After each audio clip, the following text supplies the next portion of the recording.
ব্যক্তির চেয়ে দল বড়, দলের চেয়ে দেশ, এমন কথা শুধু মুখে বলা নয়, জাতীয় জীবনে তা প্রতিষ্ঠার লক্ষ্য নিয়ে শহীদ রাষ্ট্রপতি জিয়াউর রহমানের নেতৃত্বে জন্ম জাতীয়তাবাদী দল বিএনপির। ৭৫-এর রাজনৈতিক পট পরিবর্তনের পর দেশ ও সময়ের প্রয়োজনে কঠিন এক মুহূর্তে ক্ষমতার কেন্দ্রবিন্দুতে চলে আসেন তৎকালীন মেজর জেনারেল জিয়াউর রহমান।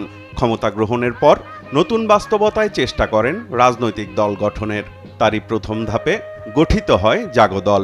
পরে ১৯৭৮ সালের ১ সেপ্টেম্বর জাগদল ভেঙে ১৯ দফার ভিত্তিতে গঠন হয় বাংলাদেশ জাতীয়তাবাদী দল বিএনপি। দলের প্রতিষ্ঠাতা চেয়ারম্যানও ছিলেন তদানীন্তন রাষ্ট্রপতি জিয়াউর রহমান। দেশকে একদলীয় বাকশাল থেকে বহুদলীয় গণতন্ত্র প্রতিষ্ঠার পাশাপাশি গণমাধ্যমের মুক্তির মধ্য দিয়ে ফিরিয়ে আনেন বাকস্বাধীনতা। জনশক্তি রপ্তানি ও রপ্তানিমুখী গার্মেন্টস শিল্প সহ বিভিন্ন পদক্ষেপের মাধ্যমে দেশের উন্নয়নের এক নতুন যাত্রা শুরু করেন জিয়াউর রহমান। ১৯৮১ সালের ৩০ মে একদল বিপদগামী সেনা সদস্যের হাতে শহীদ হন জিয়াউর রহমান। পরিবর্তিত পরিস্থিতিতে রাজনীতির মাঠে আসেন তার সহধর্মিণী বেগম খালেদা জিয়া। দলের হাল ধরে নেতৃত্ব দেন স্বৈরাচার বিরোধী আন্দোলনের। ৯০-এর গণ অভ্যুত্থানের পর ৯১-এ তত্ত্বাবধায়ক সরকারের অধীনে অবাধ সুষ্ঠু নির্বাচনের মধ্য দিয়ে হন দেশের প্রথম নারী প্রধানমন্ত্রী। ২০০৬ সালে ক্ষমতা ছাড়লে রাজনীতির কঠিন সময়ের আবর্তে ঘুরপাক খেতে শুরু করে বিএনপি। আওয়ামী লীগ সরকারের গত ১৬ বছরে দলের চেয়ারপারসন খালেদা জিয়ার কারাবাস, অসংখ্য নেতাকর্মী গুম, হত্যা এবং ৬০ লাখ নেতাকর্মীর বিরুদ্ধে মামলা মোকদ্দমায় এক কঠিন চ্যালেঞ্জের মুখে পড়ে দলটি। ২০১৮ সালে খালেদা জিয়া কারান্তরীণ হলে হাল ধরে তৃতীয় ধাপে বিএনপিকে সংগঠিত ও সুসংহত করেন রাষ্ট্রপতি জিয়াউর রহমানের বড় ছেলে, দলের ভারপ্রাপ্ত চেয়ারম্যান তারেক রহমান।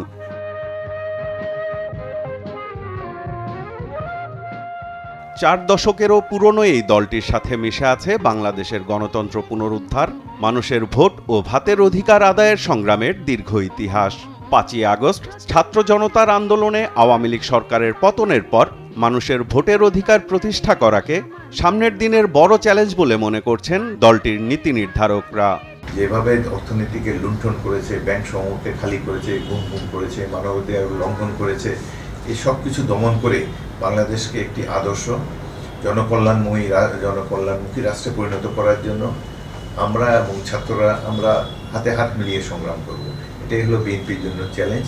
পরিবর্তিত পরিস্থিতিতে নতুন করে দেশ গড়তে রাষ্ট্রীয় প্রতিষ্ঠান শক্তিশালী করার পাশাপাশি রাজনীতি নিয়েও নতুন করে ভাবছেন বিএনপি নেতারা। এরা তো বাংলাদেশের সব প্রতিষ্ঠানগুলো ধ্বংস করে দিয়েছে। সুতরাং এই প্রতিষ্ঠানগুলোকে শক্তিশালী করতে হবে, ইন্ডিপেন্ডেন্ট নিরপেক্ষভাবে কাজ করতে দিতে হবে, প্রফেশনালি কাজ করতে দিতে হবে। এখানে কম্প্রোমাইজ করার কোনো সুযোগ থাকবে না। এখানে যদি কম্প্রোমাইজ কোনো জায়গায় করা হয় তাহলে আমরা আগের জায়গায় ফিরে যাব, সেখানে যাওয়া যাবে না। এবং এই রাজনীতি কিন্তু বুঝতে হবে, রাজনৈতিক চিত্র বদলে গেছে। কিন্তু ওই পুরনো রাজনৈতিক ধারণায় ভাবনায় কেউ যদি রাজনীতি করতে চায়, বাংলাদেশের আগামী দিনে তাদের কোনো ভবিষ্যৎ নেই। অতীতের ত্রুটি বিচ্যুতি কাটিয়ে উঠে একটি কল্যাণ রাষ্ট্র গড়তে প্রতিষ্ঠার ৪৬ বছরে জিয়াউর রহমানের আদর্শে পুনরুজ্জীবিত হওয়ার প্রত্যয় জানিয়েছেন দলটির নীতি নির্ধারকরা। সাইফুল রিপন, দেশ টিভি, ঢাকা।